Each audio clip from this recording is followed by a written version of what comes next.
fuck じゃないの。私はあなたが好きじゃない。でも大好きだよ。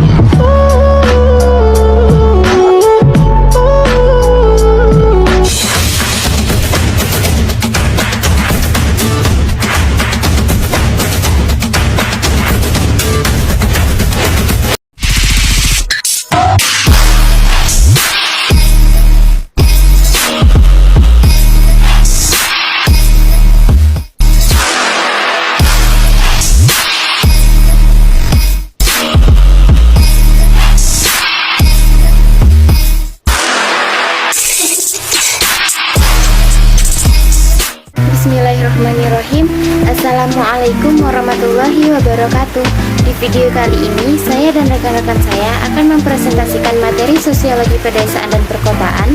Poin yang A, collective consumption atau konsumsi kolektif, adalah jasa yang diberikan oleh pemerintah umum secara serentak kepada semua anggota masyarakat atau kepada semua anggota bagian tertentu dari masyarakat seperti seluruh atau semua rumah tangga yang tinggal di wilayah tertentu di suatu wilayah.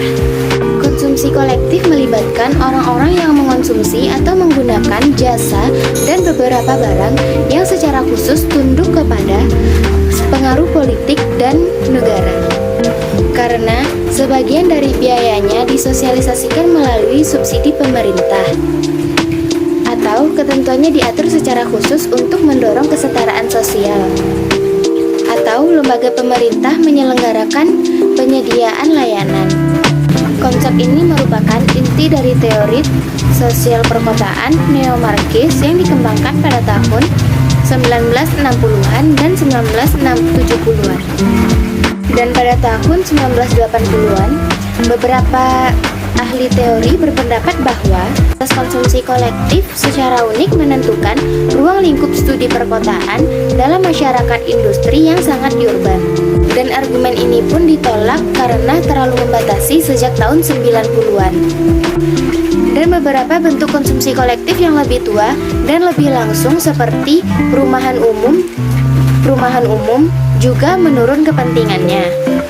Namun, konsep tersebut kembali menjadi fokus di bawah kebijakan ekonomi penghematan, dan layanan konsumsi kolektif tetap sangat penting bagi politik perkotaan.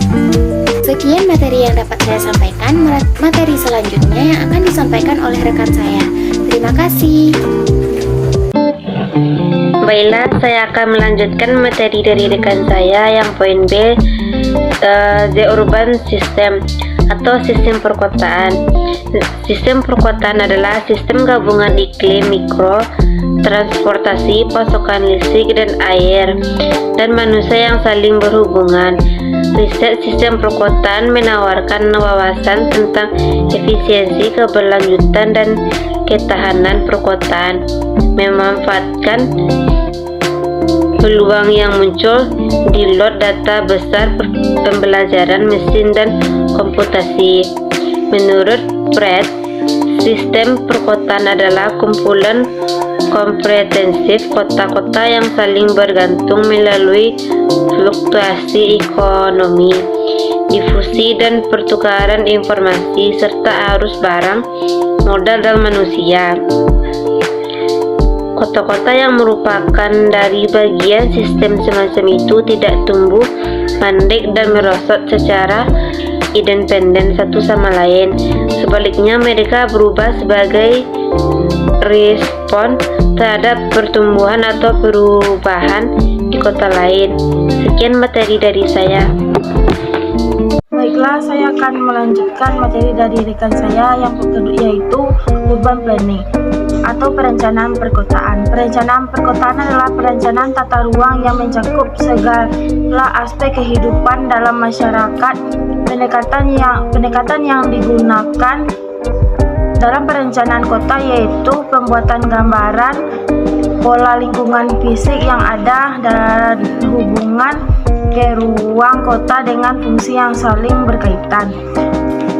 Pegelaran penataan ruang berkelanjutan adalah mewujudkan kesejahteraan masyarakat. Menurut Undang-Undang Nomor 24 Tahun 1992, perkotaan ruang berdasarkan fungsi utama kawasan meliputi kawasan lindung dan kawasan budidaya. Aspek administratif meliputi ruang yaitu wilayah nasional, wilayah provinsi, dan wilayah kabupaten atau kota. Sedangkan berdasarkan fungsi kawasan dan aspek kegiatan meliputi kawasan pedesaan, kawasan perkotaan, dan kawasan tertentu. Mungkin hanya itu materi dari saya kembalikan kepada rekan saya. Saya akan melanjutkan materi dari rekan saya, yaitu poin yang terakhir, urban social movement, yaitu gerakan sosial perkotaan. Menurut Nation, gerakan sosial ialah cerminan dari karakter kelas, karena ia dapat menunjukkan apa yang diinginkan oleh kelas tersebut, contohnya seperti komunitas, organisasi, dan lain-lain. Gerakan sosial perkotaan ini adalah gerakan sosial di mana warga berusaha untuk mencapai kontrol sosial lingkungan perkotaan mereka dengan cara yang stabil.